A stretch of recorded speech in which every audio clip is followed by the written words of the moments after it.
Bismillahirrahmanirrahim. Assalamualaikum warahmatullahi wabarakatuh. Waalaikumsalam.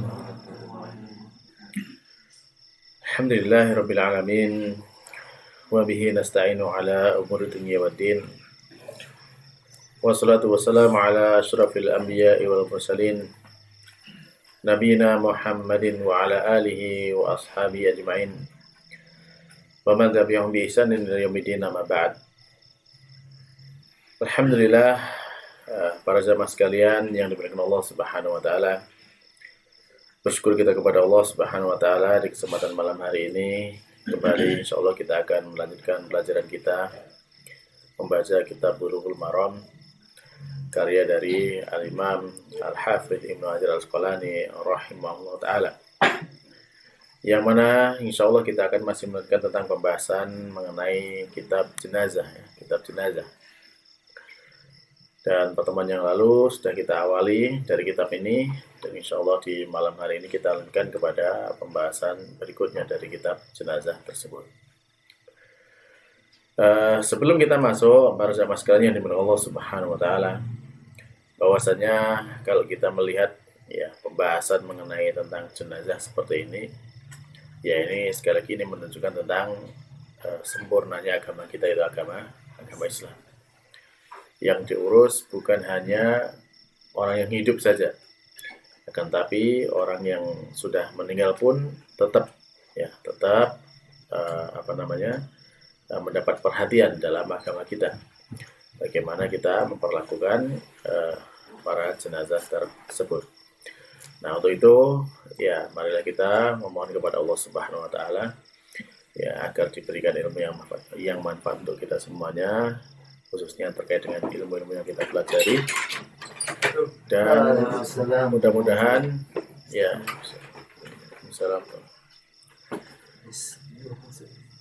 dengan yang kita pelajari ini semakin menjadikan kita dekat kepada Allah Subhanahu wa taala dan semakin kita mendapatkan kebaikan dunia dan akhirat kelak. Amin. Baiklah, langsung kita masuk kepada kitabnya. Di dalam kitab kita sekarang hadis yang ketiga dari bab ini bab. Baik, silakan coba kita baca dulu hadis yang ketiga ini. Bisa nanti al-mutasilil mu'allif dengan salah saya yang bersambung sampai kepada Mu'allif Al-Imam Al-Hafidz Ibnu Hajar Al-Asqalani rahimahullah qala, beliau berkata, wa an Buraidata radhiyallahu anhu anna Nabiyya sallallahu alaihi wasallam qala, al-mu'minu yamutu bi'araqil jabin, rawahu salasah wa sahahu Ibnu Hibban. Bismillah. Dari Buraidah radhiyallahu anhu bahwasanya Nabi Shallallahu Alaihi Wasallam bersabda, orang mukmin meninggal dengan dahi berkeringat. Hadis riwayat Imam 3 dan dianggap sahih menurut Ibnu Hibban. Kandungan hadis, menghadapi sakaratul maut termasuk pelebur dosa dan pengangkat derajat. Baik. Hadis ini menjelaskan kepada kita bahwasanya termasuk tanda ketika orang itu akan meninggal, ketika orang itu sudah meninggal itu ditandakan dengan adanya keringat yang ada di dahi dari orang yang meninggal. Nah, sehingga di sana disebutkan oleh Nabi kita Muhammad SAW bahwasanya termasuk tandanya orang mukmin ketika meninggal seperti itu, dahinya berkeringat. Hadisnya hadis hasannya diriwayatkan oleh Imam Ahmad, Tirmidzi, Nasai, Ibnu Majah dan yang lainnya. Baik. Nah, dari hadis ini dijelaskan oleh Syaikhul Al-Basam bahwasanya hadis ini mencakup dua makna. Makna yang pertama bahwasanya kepayahan manusia dalam kehidupan ini ya termasuk dari segala macam usahanya, upayanya, kesulitannya itu, ya, maka selama hidup manusia itu senantiasa demikian kondisinya. Mereka selalu dalam kondisi payah, ya, berusaha dalam menghadapi ya berbagai macam problematika hidup di dunia ini. Ya, segala macam kesulitan, segala macam yang menyusahkan itu akan dihadapi manusia selama hidupnya. Sampai kapan? Ya sampai ketika dia wafat, ketika meninggal. Dan orang mukmin ya mendapatkan kepayahan itu yang ditandai dengan adanya keringat yang halal. Ya, bekerja dengan kerjaan yang halal, ya tentu mendapatkan, kalau kerja keras berkeringat itu tentu hasilnya hasil yang halal kan gitu. Kalau bagi orang mukmin, cara usahanya tentu adalah usaha yang disyariatkan, yaitu mencari usaha-usaha yang halal, ya, jangan sampai kemudian terjerumus pada perkara yang haram. Itu namanya orang mukmin. Yang subhat saja itu tidak mau, apalagi yang haram kan gitu. Ya, kalau demikian keadaannya orang mukmin, ya, ketika mereka itu meninggal seperti itu ya, ketika mereka meninggal, ya tentu bahwasanya mereka itu dalam meninggal kemudian didapati adanya keringat di dahinya, itu yang menunjukkan bahwasanya itu termasuk upayanya atau usahanya, kelelahannya selama hidup di dunia tersebut. Itu ditandai dengan di akhir kehidupannya dengan adanya keringat di dahinya. Sebagaimana Allah menyatakan dalam Al-Quran surat Al-Balad kan, laqad khalaqnal insana fi kabad. Ya, dan sungguh telah kami ciptakan manusia itu dalam kepayahan. Ya, kepayahan. Nah, itu diantara makna yang terkandung dari hadis tadi. Kemudian orang mukmin, ya, makna yang kedua tadi, orang mukmin itu juga merasakan kepayahan ketika mengalami beratnya sakaratul maut. Ya. Beratnya sakaratul maut itu juga menimbulkan kepayahan tersendiri. Yang mana yang seperti ini itu akan menjadi penghapus, ya, menghapus dari dosa-dosa orang tersebut. Kan kita dalam hidup ini kan kita banyak dosa ya, tidak bisa dipungkiri kita banyak dosanya kan gitu. Dan meskipun kita sudah banyak ya beristighfar, banyak melakukan ketaatan untuk menghapuskan dosa-dosa itu, ada kalanya masih ada dosa-dosa yang belum dihapuskan. Maka dengan adanya sakit menjelang wafat, dengan adanya sakarat ketika kita menghadapi nazar seperti itu, maka itu akan menjadi pelebur dari dosa-dosa yang masih tersisa itu. Nah, sehingga dalam kondisi yang seperti itu, merasakan payahnya, susahnya atau sakitnya sakarat itu bagi orang mukmin itu berfungsi sebagai pelebur, dan dalam merasakan beratnya itu maka keluarlah keringat di dahinya orang mukmin. Hal ini sebagaimana dalam hadis Nabi Shallallahu Alaihi Wasallam yang beliau bersabda, Innal abda salihah la yu'alijal al maut wa sakaratuh. Jadi seorang hamba yang soleh itu akan ya mendapatkan obat ya dari kematian dan sekaratnya. Ya, jadi sekarat itu akan menjadi pembersih bagi orang mukmin tersebut. Demikian juga misalkan diriwayatkan dari Ibnu Abi Dunya ya dengan sanad sampai Aisyah radhiyallahu anha, beliau berkata, hadratu mauti abi, yaitu saya waktu itu hadir ketika ada wafatnya bapaknya. Ya, siapa bapaknya? Abu Bakar. Nah, maka di sana fa'asoban ghasyah, maka ya itu dalam meninggalnya itu ada semacam kayak ketakutan dan bagaimana gitu ya yang dirasakan oleh Abu Bakar, sehingga kemudian disabdakan oleh Nabi SAW, innalil mauti sakarat, bahwasanya dalam kematian itu ada namanya sekarat. Nah, sekarat itu bahasa kita sekarat gitu. Nah, Yaitulah sakit yang dirasakan ketika nazak itu. Nah, taib, adapun orang mukmin ya ketika wafat ya di dahinya keluar keringat itu karena dahsyatnya nazak itu, dicabutnya ruh itu. Supaya Allah Subhanahu wa taala mensucikan dari dosa-dosa yang masih tersisa dari kehidupannya, sehingga kemudian kembali kepada Allah Subhanahu wa taala sudah tidak membawa dosa lagi. Nah, baik, kita lanjutkan kepada hadis berikutnya. وعن عبد سعيد وأبي هريرة رضي الله عنهما قال قال رسول الله صلى الله عليه وسلم استخدموا موتاكم لا إله إلا الله رواه مسلم والأربعة. Dari Abu Sa'id dan Abu Hurairah radhiyallahu anhu, ia berkata, Rasulullah sallallahu alaihi wasallam bersabda, lakinilah orang-orang yang akan meninggal dengan kalimat la ilaha illallah. Hadis riwayat Imam Muslim dan Imam 4. Kandungan hadis: sunnah menalkinkan kalimat la ilaha illallah kepada orang sakarat. Kedua, makruh talqin agar yang ditalqin tidak bosan dan keadaannya berat. Hal itu bisa menyebabkan akhir hidupnya buruk.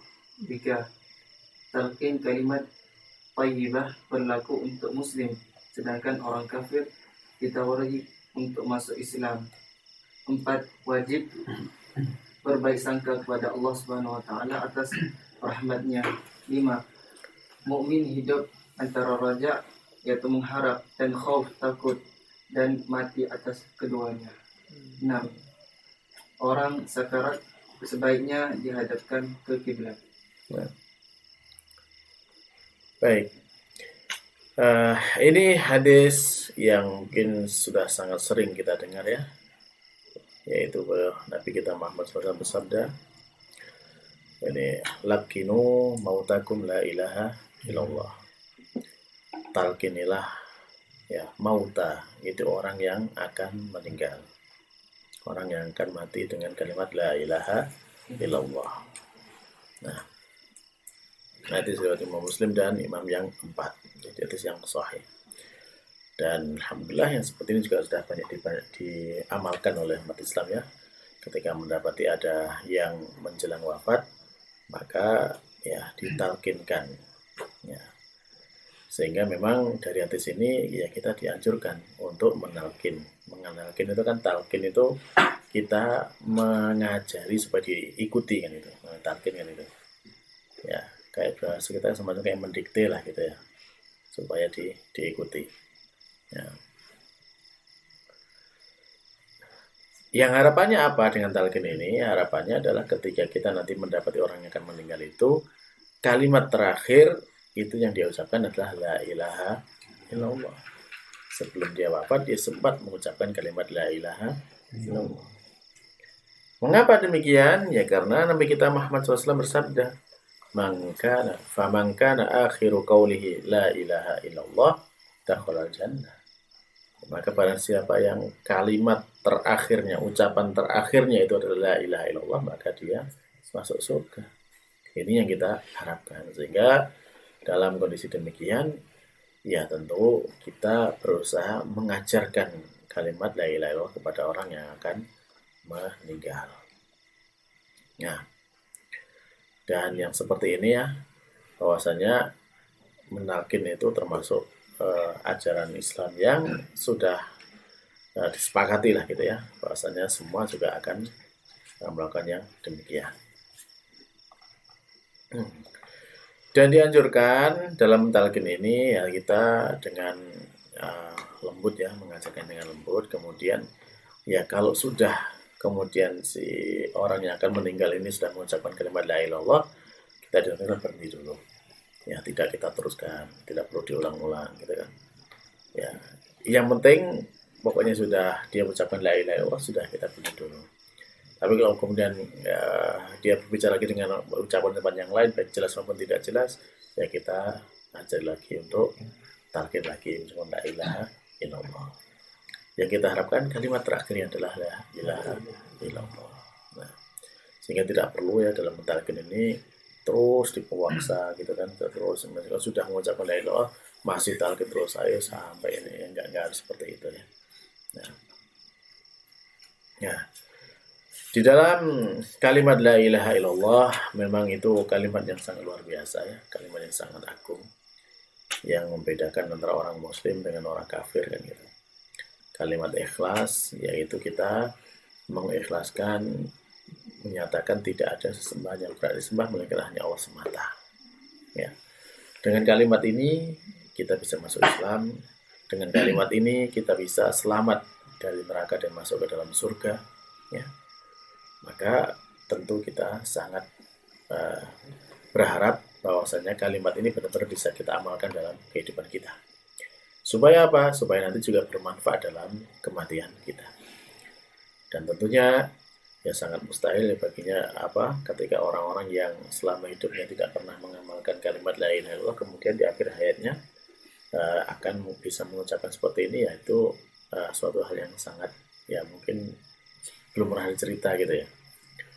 Bahkan yang banyak itu cerita ketika orang ditalkin malah nyanyi ya, karena selama hidupnya biasa nyanyi kan gitu. Nah, ketika ditalkin malah mengucapkan skakmat ya, karena selama hidupnya suka main skak catur kan gitu ya. Ya naudzubillah min dzalik gitu. Ya ketika ditalkin menyebutkan ya Allah naudzubillah ya, ada menyebutkan nama-nama wanita-wanita yang itu. Nah itu kan ya intinya seperti itu para jamaah sekalian. Kalau kita selama hidup ya berada di atas kalimat la ilaha illallah ya, maka kita berharap di akhirat kita dimudahkan Allah Subhanahu wa taala untuk mengucapkan kalimat la ilaha illallah. Maka kita berdoa demikian kepada Allah Subhanahu wa taala.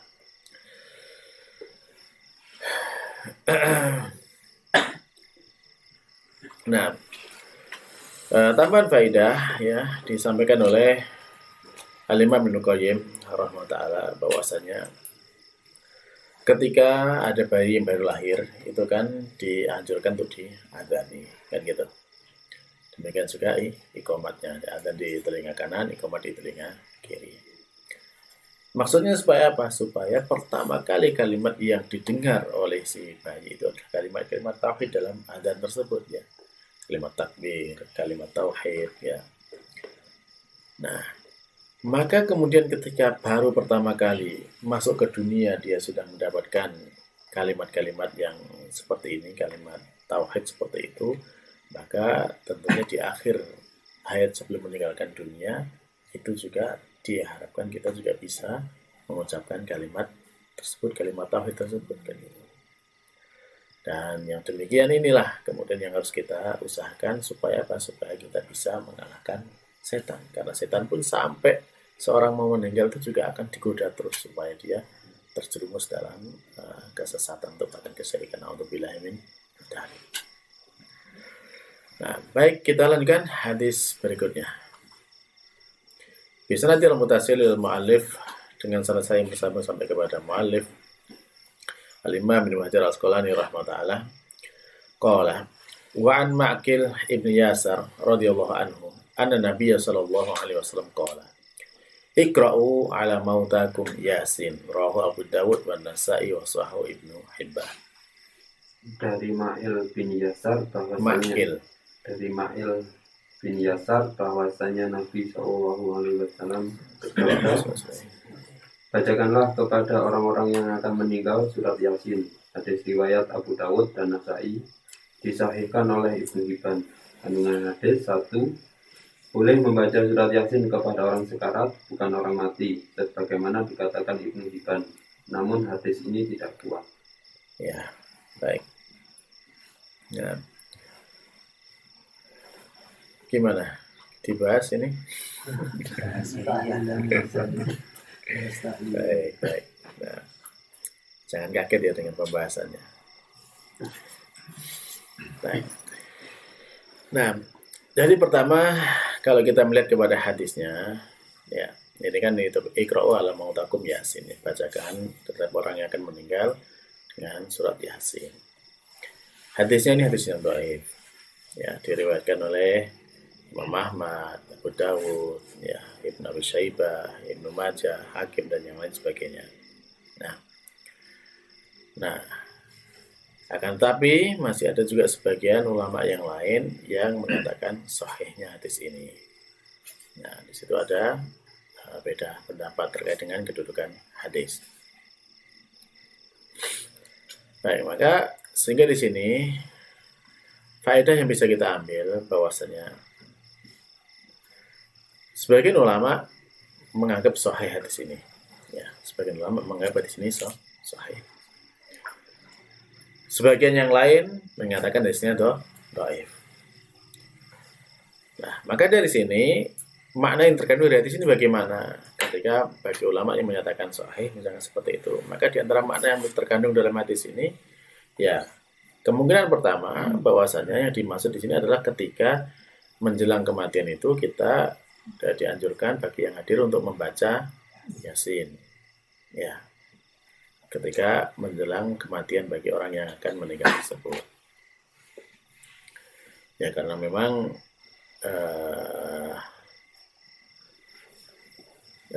bahwasanya kita semua juga pasti akan mati kan nantinya gitu. Nah,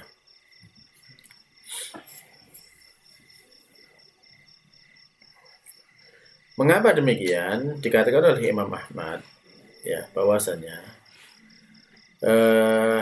dari Sofwan ya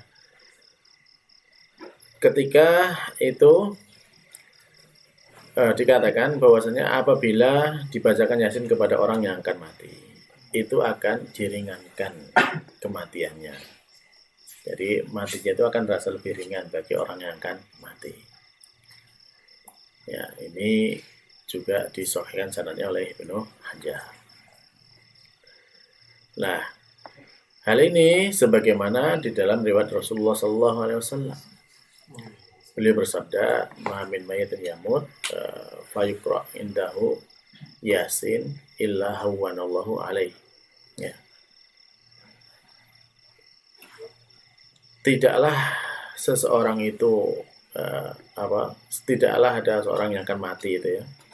Kemudian dibacakan Yasin, melainkan Allah akan meringankan kematiannya. Kan tadi sudah kita jelaskan bahwasanya tentang sakar itu kan satu yang berat ya. Ketika dibacakan Yasin itu, kemudian di sana ada keringanan dari Allah Subhanahu wa taala. Maka dari di sini Syekhul Islam Ibnu Taimiyah mengatakan bahwasanya apa? Dianjurkan, disukai ya untuk membaca Yasin ya ketika memang menjelang kematian tersebut. Di antara hikmahnya ya bahwasanya di sana di dalam surat Yasin itu kan mencakup tentang bagaimana perubahan dunia ya, kemudian bagaimana dunia ini akan hilang kan gitu ya. Demikian juga di sana ada tentang janji dengan adanya kebangkitan, dengan adanya hari kiamat. Ada kemudian juga ada nikmatnya surga dan apa yang Allah sediakan di surga. Ya, tentunya orang-orang mukmin ya. Maka dengan seperti itu, dengan dibacakan seperti itu, ya harapannya ya tentunya dengan membaca seperti inilah bisa menjadikan orang yang akan meninggal itu lebih tenang kan gitu. Ya. Nah, baik. Sehingga matinya menjadi lebih mudah, keluarnya rohnya juga lebih mudah.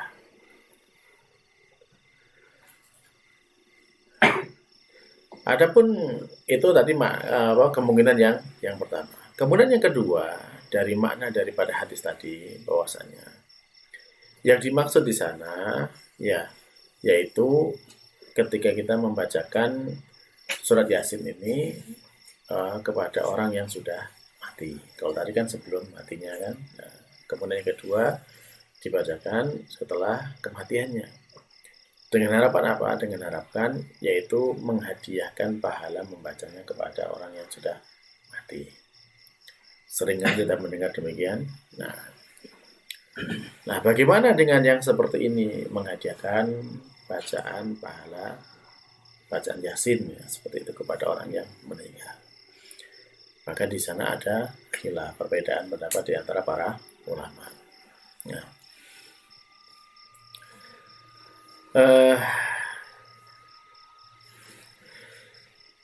Yang menyatakan bahwasanya al-qurb, ya, mendekatkan diri kepada Allah Subhanahu wa taala dengan menghadiahkan pahala kepada orang yang sedang meninggal atau kepada orang yang masih hidup, itu ada dua macam. Ada yang disepakati dan ada yang diperselisihkan. Ya. Jadi kalau kita mau memberikan pahala amal kepada orang yang sudah meninggal ataupun orang yang hidup, itu ada dua ini, ada yang sepakat, ada yang khilaf. Yang sepakat apa? Yang sepakat ada pertama doa dan istighfar. Maka ini sepakat. Kita mendoakan ya sesama orang yang hidup boleh, ya? Nah, atau mendoakan dengan orang yang sudah mati juga boleh. Dalilnya mana? Dalilnya misalkan dalam surat Al-Hasyr ayat 10. Allah menyatakan di sana, walladzina ja'u min ba'dihim yaquluna rabbana ighfir lana wa li ikhwanina alladzina sabaquna bil iman. Dan orang-orang yang datang setelah mereka, ini kan menjelaskan ayat sebelumnya tentang kaum Muhajirin, kemudian kaum Ansor. Nah, setelah itu dan orang-orang yang setelah mereka, yang datang setelah mereka, ya, mereka itu mengatakan apa? Rabbana ighfir lana, wahai Tuhan kami, ampunilah kami. Wali ikhwanina alladzina sabaquna bil iman, dan juga untuk saudara kami yang telah mendahului kami dalam keimanan. Ya, kalau kita yang mendahului kita banyak, ya, Ansor, Muhajirin, semua itu, ya, kita doakan kepada semuanya mereka dari zamannya Nabi sampai yang sebelum kita. Nah, maka ini bermanfaat doa ataupun istighfar ini kepada orang yang sudah meninggal. Ini yang sepakat. Yang kedua yang sepakat adalah tentang sedekah. Ya. Sedekah ini sepakat. Sebagaimana dalam riwayat Bukhari dan Muslim dari Bunda Aisyah radhiyallahu anha, ya, bahwasanya Sa'ad bin Ubadah itu bertanya, "Ya Rasulullah, wahai Rasulullah, sesungguhnya ibuku itu, ya,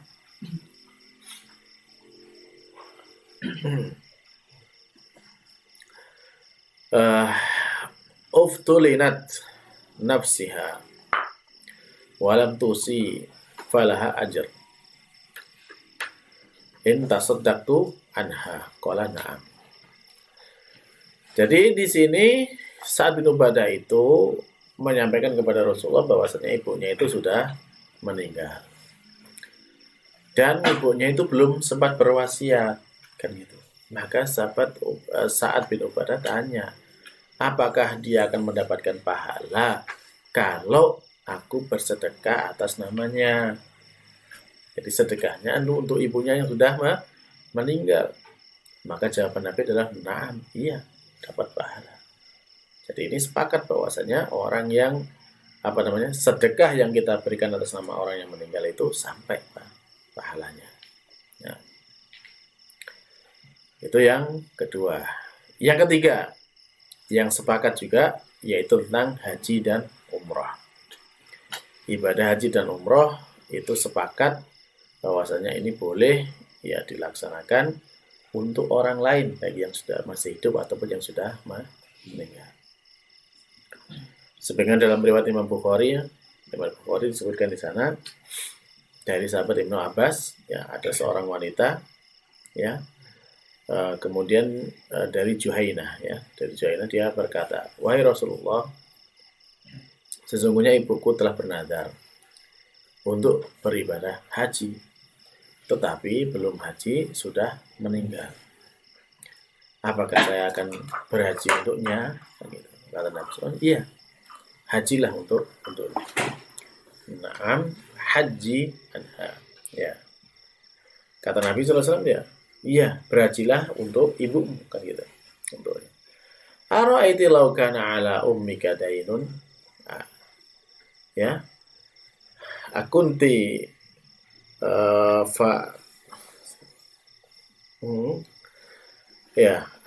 akunti qadiyatihi. Nah, Kemudian apa ini? Aqdullahi fallahu ahaqqu bil wafa. Jadi bagaimana pendapatmu kalau misalkan ibumu itu punya utang kan gitu? Apakah kamu juga akan membayarnya kan gitu? Ya.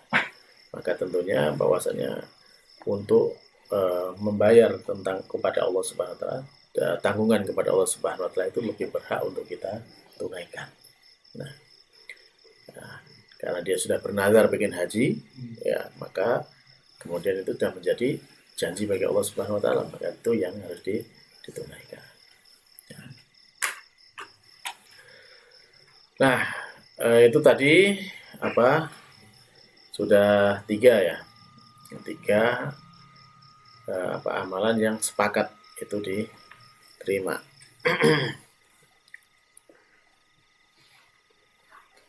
Baik, yang kemudian yang keempat.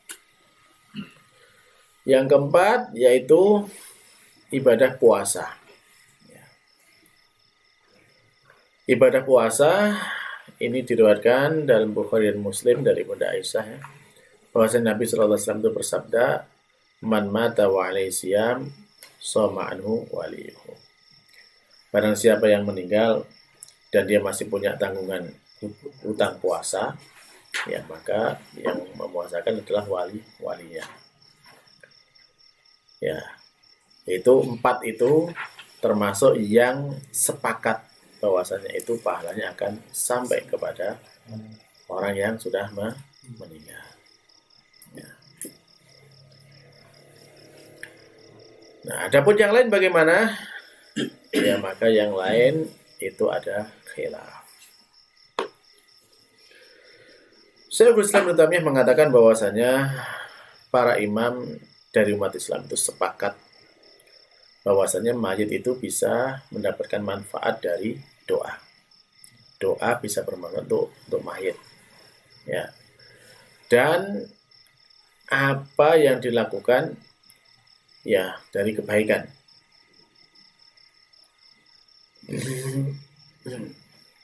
Jadi apa yang telah dilakukan oleh orang yang sudah meninggal tadi berupa kebaikan itu akan manfaat baginya. Yang tentu ini semua sudah kita ketahui ya dalam agama kita. Yang mana telah banyak dalil dari kitab dan sunnah ijma ya yang menyatakan demikian.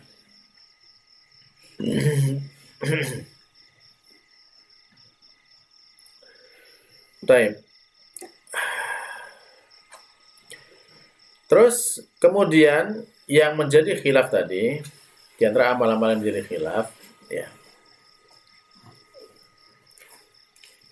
Amalan yang selain tadi disebutkan yang 4 tadi. Maka di situ ada khilaf. Apakah itu bisa berlaku untuk ibadah-ibadah badaniyah seperti sholat, kemudian juga baca Quran, itu apakah juga bisa dihadiahkan pahalanya untuk orang yang sudah meninggal, kan gitu. Nah, maka di situ ada khilaf. Imam Abu Hanifah ya dalam madhab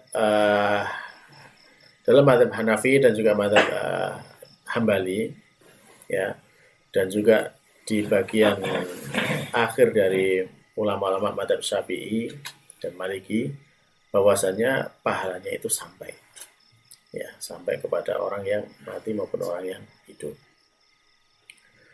Akan tapi dalam ulama-ulama madhab Syafi'i yang terdahulu, yang awal-awal, demikian juga di dalam madhab Imam Malik yang awal-awal, bahwasanya pahala itu tidak sampai, tidak sampai.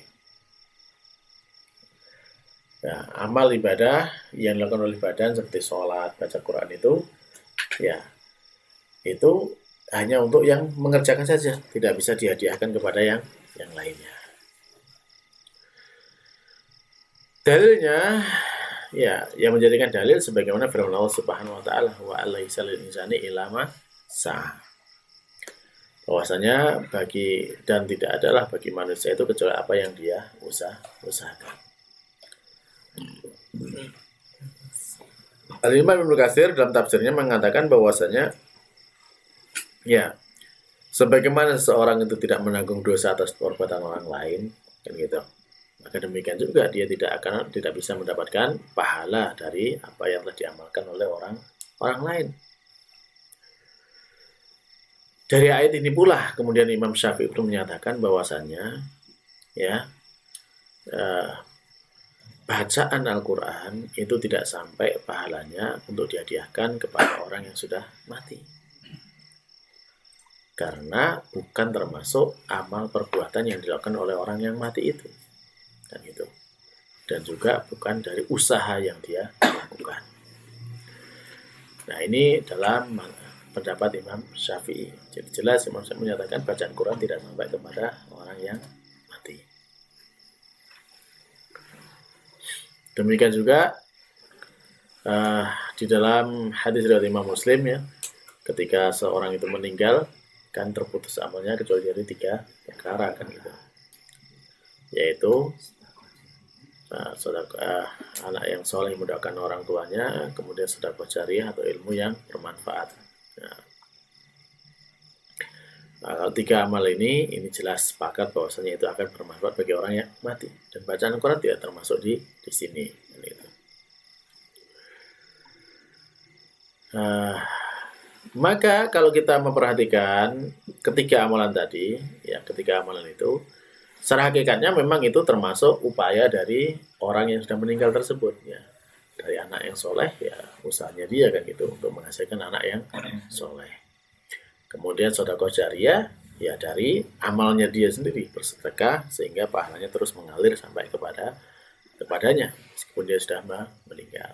Demikian juga ilmu yang bermanfaat, ya dia mengajarkan ilmunya, maka kemudian orang mengamalkan dan dia akan mendapatkan pahala dari yang mengamalkan itu. Maka itu termasuk usaha yang dia lakukan.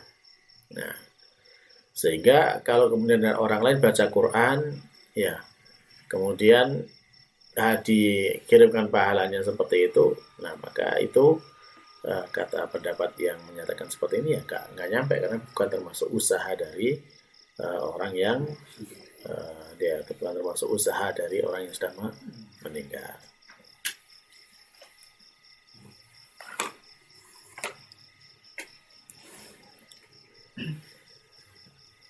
Nah,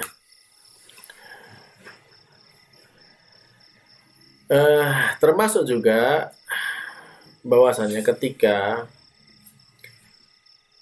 ada seseorang ya yang kemudian dia itu mengajarkan ilmu kepada manusia, ya jelas itu termasuk usaha dia untuk mendapatkan kebaikan. Sehingga kalau kemudian ada orang yang mengamalkan, dia juga akan mendapatkan kiriman pahalanya.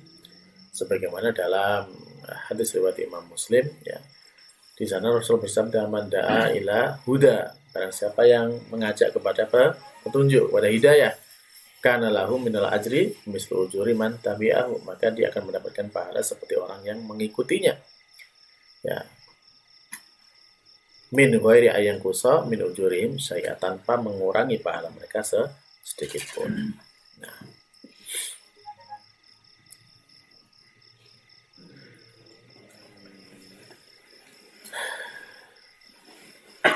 baik. Nah, terus tadi ini ulama-ulama yang menyatakan pahalanya tidak sampai, ya, tidak sampai.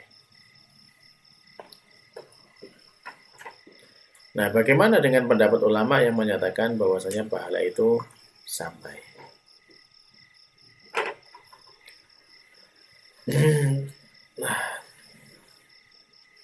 Baik. Kelompok ulama yang menyatakan bahwasanya yang mereka berpendapat pahalanya tutup sampai kepada orang yang meninggal, ya. Mereka mengatakan, ya seperti misalkan Ibnu Qudamah ya, dalam Ibnu Qudamah itu madzhab Hambali, kan Imam Ahmad ya.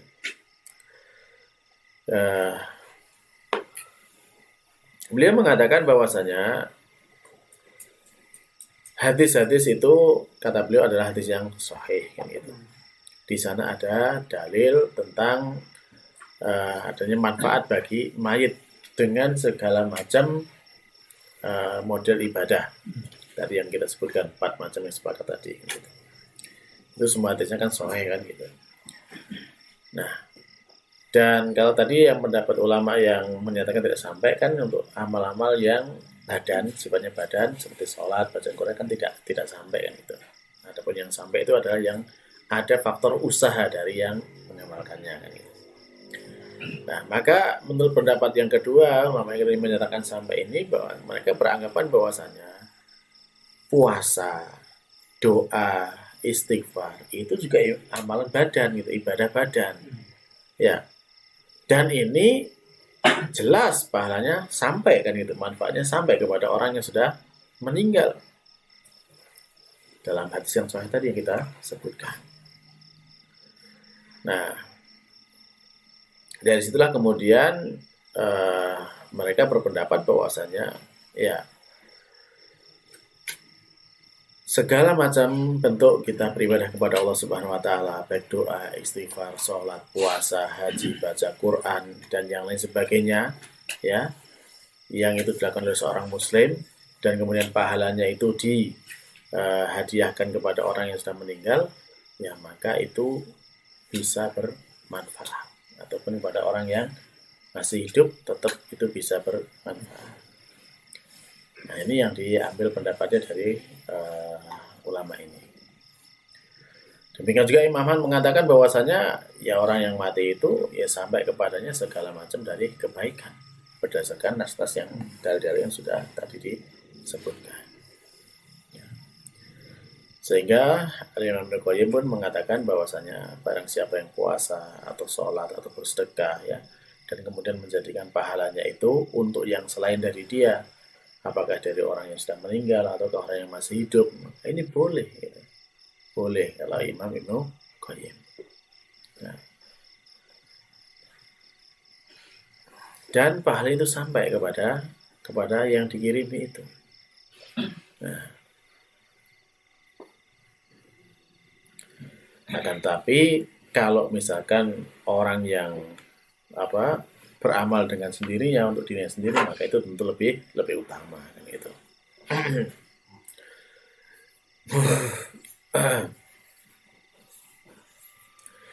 Dan Imam Ibnu Qayyim yang menjelaskan di dalam kitabnya, kitab Ar-Ruh itu ya dengan penjelasan yang cukup memadai lah di sana tentang pembahasan bagaimana orang yang meninggal itu bisa mendapatkan faedah dari amal ibadah yang dilakukan oleh orang yang masih hidup. Nah,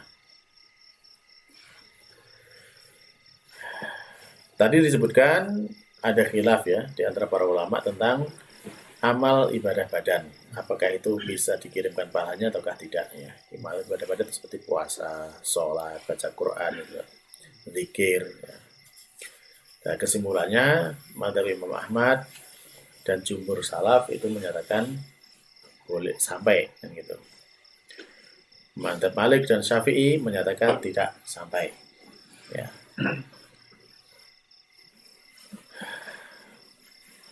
Adapun yang menjadi dalil ya bahwasanya orang yang meninggal itu mendapatkan manfaat ya dari apa yang dia lakukan.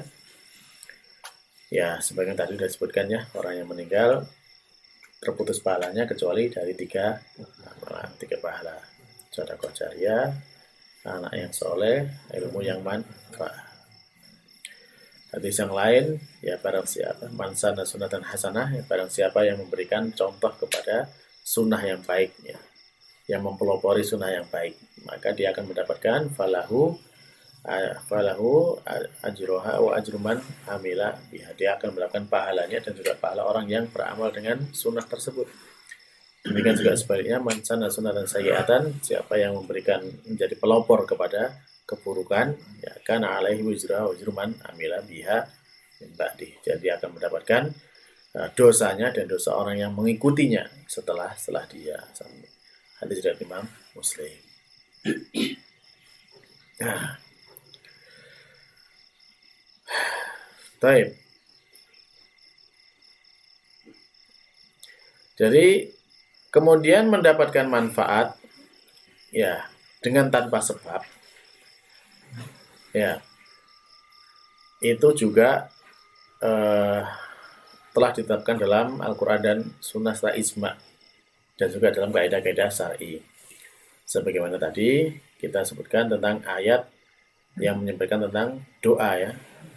Doanya orang yang setelah ini, kita berdoa kepada orang yang sudah meninggal, maka itu bermanfaat, dan itu enggak ada tanpa sebab, tanpa kan istilahnya tidak ada usaha langsung dari orang yang sudah meninggal, tapi kita mendoakan mereka dan itu bermanfaat.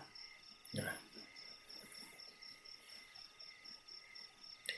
demikian juga Nabi Sallallahu Alaihi Wasallam itu menyatakan kepada kita, idza shallaitum 'alal mayyit fa akhlisu lahu ad-du'a. Jika kalian itu ya doa untuk orang yang mati, maka ikhlaskan, ya murnikan itu doanya. Jadi doanya dengan sungguh-sungguh untuk orang yang mati.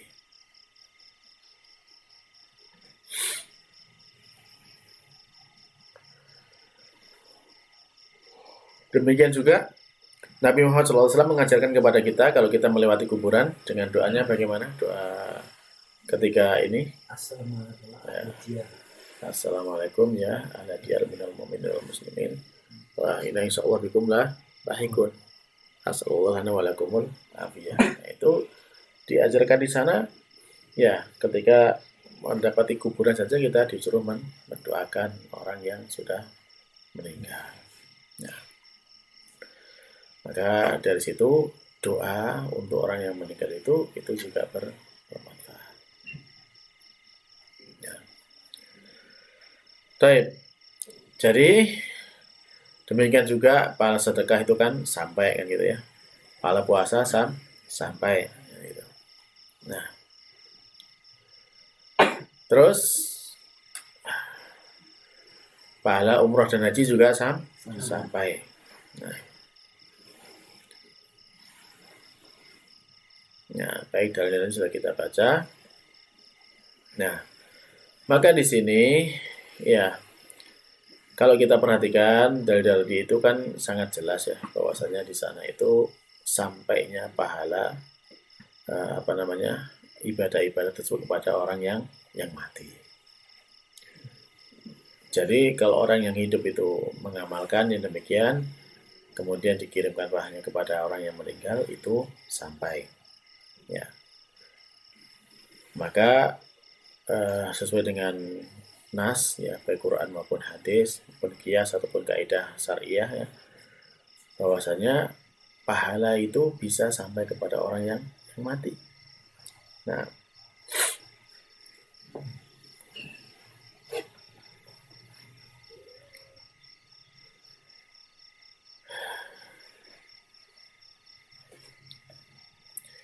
jadi orang yang beramal dia akan mendapatkan pahala. Kalau dia kemudian dihadiahkan kepada saudaranya muslim, ya maka tidak ada halangan untuk yang demikian. Sebagaimana kalau misalkan seorang itu mendapatkan harta, dia berikan kepada orang lain, kan itu tidak ada yang menghalangi. Gitu. Baik. Nah, adapun mereka yang mengatakan bahwasanya tidak sampai pahalanya, itu kan tadi sudah sebagian kita sebutkan ya, darinya seperti wa alaisal insani la masa, tidak ada dan tidaklah ada bagi manusia itu kecuali apa yang dia usahakan. Demikian juga laha makasabat wa alaiha maktasabat, ya, bagi dia apa yang telah dia usahakan dan atas dia apa yang telah dia usahakan. Nah, maka kemudian kelompok ulama ini menyatakan ibadah itu ada dua macam, ya. Ada ibadah yang bisa diwakilkan seperti sedekah, haji, kan gitu ya. Itu bisa diwakilkan. Maka yang seperti ini sepakat ini sampai pahalanya karena ibadahnya bisa diwakilkan kepada mayit. Adapun ada ibadah yang tidak bisa diwakilkan, seperti apa? Orang masuk Islam, orang sholat, orang baca Quran, atau puasa, kan gitu ya. Ya, maka ini termasuk jenis ibadah yang khusus untuk pelakunya saja, kan gitu. Tidak bisa dialihkan kepada yang lain. Menurut ulama yang demikian. Baik ketika masih hidup maupun setelah mati ya tetap tidak bisa diwakilkan. Nah, ya sebagaimana ada juga riwayat bahwasanya tidaklah seorang itu sholat untuk orang yang lain, demikian juga seorang tidak puasa untuk puasa orang yang lain. Akan tapi ya kita memberi makan. Nah,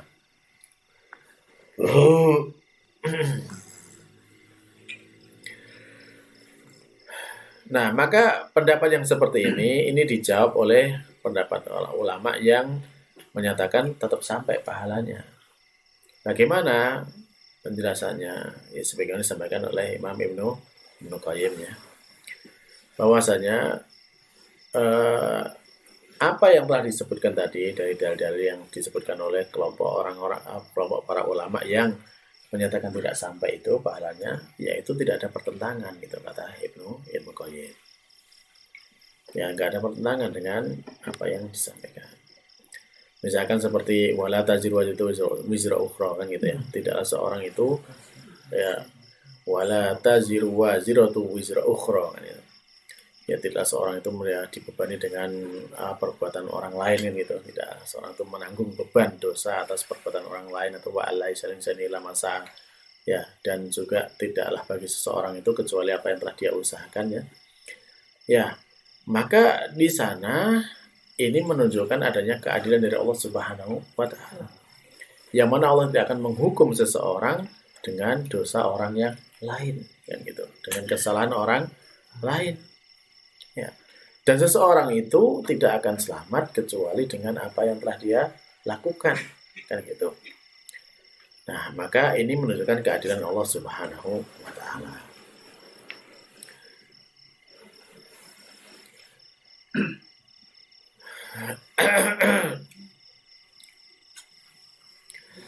Terus kemudian ayat ini ya tidaklah meniadakan adanya manfaat bagi orang yang selainnya.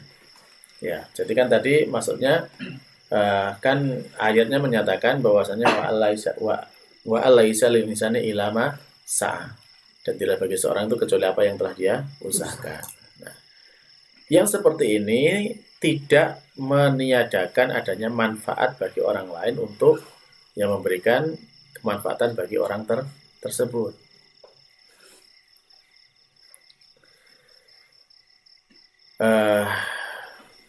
Ya, maksudnya bagaimana? Maksud ketika ada seseorang yang kemudian orang lain ini mengirimkan pahalanya, itu ya tidak terhalangi dari yang demikian. Maksudnya gimana yang menjelaskannya ya? Jadi wa alaisa insani illa masa, dan tidaklah ada bagi seorang itu kecuali apa yang dia usahakan. Maksud di sini ini adalah untuk dia sendiri. Adapun ketika ada tidak meniadakan usaha orang lain, gitu loh, paham ya? Jadi orang lain kan masih bisa dia beramal dan masih bisa dapat pahala. Nah, pahalanya orang lain ini masih bisa dihadiahkan juga kepada orang itu kan gitu.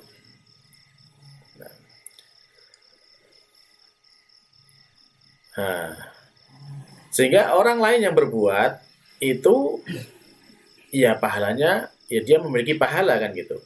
Nah, kalau dari pahala yang dilakukan, kalau dia mau ya dia bisa memberikan kepada orang lain kan gitu. Kalau dia mau, maka dia bisa menyimpan untuk dirinya sendiri pahala itu. Ya, sebagaimana orang yang memiliki harta kan, memiliki harta bisa disedekahkan kepada orang lain, bisa juga disimpan sendiri kan itu. Nah, sehingga ayat tadi tidak meniadakan adanya manfaat bagi orang mengirimkan pahala kepada orang yang sudah meninggal. Nah,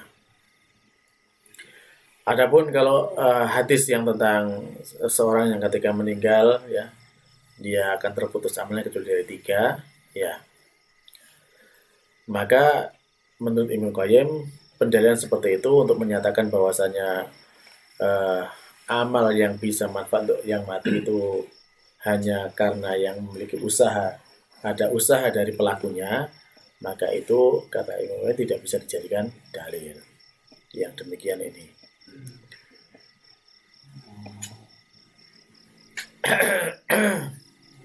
Kenapa? Karena yang terputus di situ ya kan idza mata ibnu adam ingqata'a amal. Yang terputus amalnya. Bukan yang terputus adalah manfaat intifa, memberikan manfaat kepada orang yang mati. Jadi yang terputus itu hanya amalnya yang mati saja. Orang yang mati sudah nggak bisa beramal. Jelas kan seperti itu. Tapi ketika kemudian orang memberikan kemanfaatan kepada yang mati, maka tidak terputus. Nah, masih bisa terus diberikan. Nah, maka dari sinilah perbedaan pendapat ini di antara para ulama ya jelas demikian.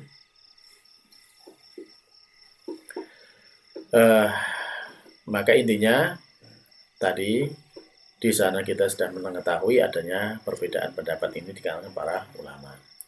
Kalau intinya kita mau meringkas saja ya ulama dari Imam Syafi'i dan Imam Malik menyatakan tidak sampai pahalanya. Kemudian Imam Ahmad menyatakan sampai dan diikuti oleh ya Syaikh Islam Ibnu Taimiyah dan juga Ibnu Qayyim. Nah, maka dari sini yang kemudian bagaimana kita menyikapi, ya kita menyikapi tergantung kita masing-masing ya gitu. Kita yakin yang mana. Kalau misalkan kita masih yakin bahwasanya pahala itu sampai, ya bisa kita hadiahkan gitu. Kalau kita misalkan mengikuti Imam Syafi'i bahwasanya pahala nggak nyampe, ya sudah kita mungkin nyampe yang sepakat saja dengan 4 amal yang sepakat itu yang kita amalkan. Dan intinya dalam perbedaan seperti ini ya kita harus lapang dada, tidak saling menyalahkan satu dengan yang lainnya. Dan kita mendapati juga di kalangan kita banyak Syafi'iyah yang kemudian mengikuti mazhab Imam Ahmad kan gitu. Karena kalau dalam mazhab Syafi'i, kalau Imam Syafi'i sendiri menyatakan tidak sampai. Yang menyatakan sampai malah Imam Ahmad kan gitu. Ya, jadi seperti itulah perbedaan di kalangan para ulama. Ya, baiklah, mudah-mudahan ini bisa difahami ya. Intinya dalam masalah yang beda seperti ini kita saling lapang dada lah gitu, tidak saling kemudian saling menyalahkan, saling menghujat satu dengan yang lainnya. Masing-masing memiliki dalil dan masing-masing memiliki ulama yang bisa dijadikan panutan. Nah, baik, cukup jelas ya insya Allah. Nah, Mau tanya, ya, monggo silakan. yang ciri-ciri orang meninggal sakal maut itu gimana? Maksudnya bagaimana pertanyaan? Ciri-cirinya sakal maut. Sakaratul maut. Sakaratul maut. Ya, kalau sakaratul maut itu ya secara umum aja ya, secara umum yang bisa kita misalkan dalam surat Al-Qiyamah itu kan dimulai dari kaki. Sakaratul maut itu mulai dari kaki karena kan cabut dari kaki. Nah, kalau kita melihat itu biasanya sudah anyep duluan kaki itu. Nah, termasuk diantara gerakannya ketika dicabut nyawa itu kan sakit ya. Jadi dan di ring itu maka disebutkan dalam surat Al-Qiyamah itu itu as-saku bisak di mana ayatnya? Nah, jadi saling betis itu saling berimpitan. Ya, saling berimpitan. Jadi ketarik itu kan saling berimpitan itu. Ya, itu. Jadi kemudian naik ke atas ya udah kaku kan itu. Nah, kalau udah seperti itu ya sudah berarti sudah dekat kan itu, memang sudah sakar itu sudah datang. Dan nanti terus sampai ke atas ya, sampai terakhir itu nanti sampai mata itu kayak ikut ke atas gitu, melihat ke atas mengikuti arahnya ruh dicabut itu, sehingga kita sering mendapati orang yang meninggal itu ya matanya melihat ke atas gitu, sehingga kemudian dianjurkan ketika sudah meninggal itu ditutup matanya, kan mulutnya juga terbuka gitu kan, yang mengikuti ke atas kan, ketarik ke atas sehingga mulut terbuka sampai diikat gitu kan supaya nutup lagi mulutnya. Nah, yaitu diantara tanda-tanda ya seperti mau seperti itu. Ya. Adapun di antara orang-orang yang memberikan rahmatullah SWT yang meninggalnya dengan enak gitu kan, yaitu termasuk ya di antara orang yang diberi kemuliaan Allah Subhanahu wa taala, meninggal dengan senyum, meninggal ketika sholat, meninggal ketika ya sujud, itu termasuk di antara, atau meninggal ketika baca Quran, atau bahkan juga ya meninggal saat khutbah, meninggal saat mengisi ceramah gitu. Itu ya di antara karunia Allah Subhanahu wa taala yang diberikan kepada hamba-hambanya. Baik, adapun secara umum ya seperti tadi. Nah, ada yang lain? Kalau yang ini ya, Hmm. yang la ilaha illallah itu Hmm. sama surat Yasin itu duluan yang apa itu dua Ya. kali.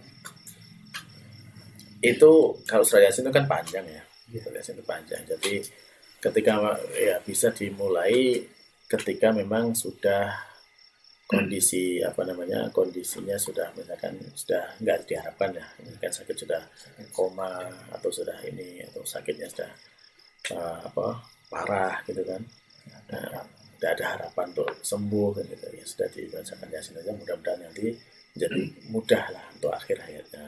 Tapi ketika sudah muncul tanda-tanda yang tadi yang sudah kuat untuk datangnya kematian itu, ya diusahakan untuk bisa mengucapkan la ilaha illallah. Jangan ketika misalkan sakitnya masih seger buger dan talqin la ilaha illallah kan gitu. Ya, jadi Yasin kan gitu.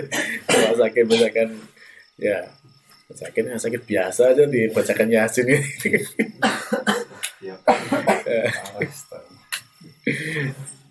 Ya langsung tangis.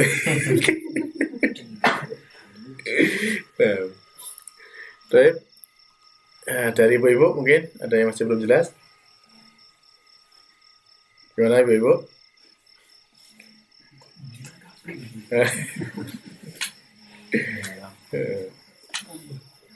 Untuk yang mengkodo tadi ya mengganti sebagai wali itu Nah, apakah memang kewajiban puasa. Iya, puasa saja atau sholat juga? puasa. Oh, yang wajib cuma yang Ya, puasa. puasa. Kalau sholat tidak. Berarti nggak ada dasarnya kalau sholat. Enggak ada. Soalnya saya waktu meninggalnya orang tua kok puasa sama sholatnya itu yang mengkodo sholatnya double Ya, kalau kembali kepada ini, ya kepada manfaat pahalanya, ya mudah-mudahan mengikuti pendapat ulama yang menyatakan sampai itu kan, ya mudah-mudahan sampai pahala. Tapi kalau menggantikan mengkodoknya untuk sholat itu, ya Allah alam belum ada dalilnya kan itu. Kalau puasa jelas ada dalilnya kan itu. Haji jelas ada dalilnya. Kalau puasa kan sholat itu kan beda. Bedanya itu kan gini, ketika misalkan orang haid saja gitu kan. Haid itu dia tidak disuruh untuk sholat kan gitu kan. Cuma tapi suruh untuk puasa gitu. Kan beda kan udah kan itu. Nah, apalagi ya, kalau memang sudah meninggal kan gitu. Ya mungkin barangkali dari situ tidak perlu untuk dikodok sholatnya, tapi kalau mau puasa ya itu masih ada dalilnya. Wallahu ta'ala alam. Ya. Baik, cukup ya. Nah. Ya, baiklah kalau sudah cukup. Ya, mudah-mudahan yang sedikit ini bermanfaat untuk kita semuanya, dan kita mohon kepada Allah Subhanahu wa taala agar senantiasa diberikan keberkahan dalam kehidupan kita, dimudahkan upaya kita, usaha kita, dan kemudian kita disampaikan kepada akhir yang baik, yaitu husnul khotimah. Kita akhiri, subhanakallahumma rabbana wa bihamdika asyhadu an la ilaha illa anta astaghfiruka wa atubu ilaik. Assalamualaikum warahmatullahi wabarakatuh. Waalaikumsalam.